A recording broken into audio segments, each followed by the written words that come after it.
late 70s, I know there was, where I felt that the characters were in fact getting in the way of myself as a writer, and I endeavoured to kind of kill them off and start writing for me as just a singer-songwriter. I'm not sure if I was ever successful in that, because I do take a degree of theatricality when I go on stage all the time. That's how I deal with the stage situation. I'm still not comfortable on stage. But I mean, David Bowie himself is an invention. I mean, do you think of yourself as Bowie or David Jones, the boy from South London? Less and less as Bowie. I don't even know how to pronounce it anymore. I've lost track.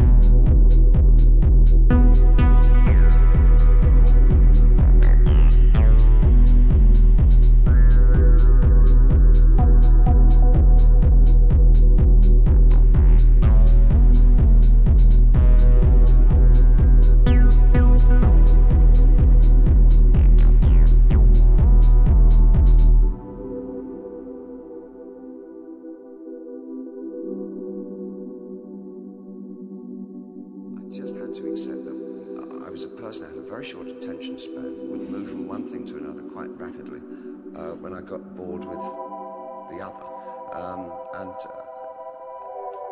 I became comfortable with that and didn't try and identify myself or try and ask myself who I was. The less questioning I did about myself as to who I was, the more comfortable I felt. So now I have absolutely no knowledge of who I am, but I'm extremely happy.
It was very hard to hear music when I was younger, you know. When I was really young, you had to tune into AFM radio to hear the American records. There was no MTV, it wasn't sort of wall-to-wall blanket music. And so therefore it had a kind of a call to arms kind of feeling to it. This is the thing that will change things. This is a dead, dodgy occupation to have. It's still, produce signs of horror from people. You said, I'm in rock and roll. It's, oh my goodness. Now it's a career opportunity. And the internet is now carries the flag of subversive, possible, rebellious, and chaotic, nihilistic. Oh yes it is. Don't forget about the Microsoft element. The monopolies do not have a monopoly.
it's not devoid of meaning anymore, but it's certainly only a conveyor of information now. It's not a conveyor of rebellion.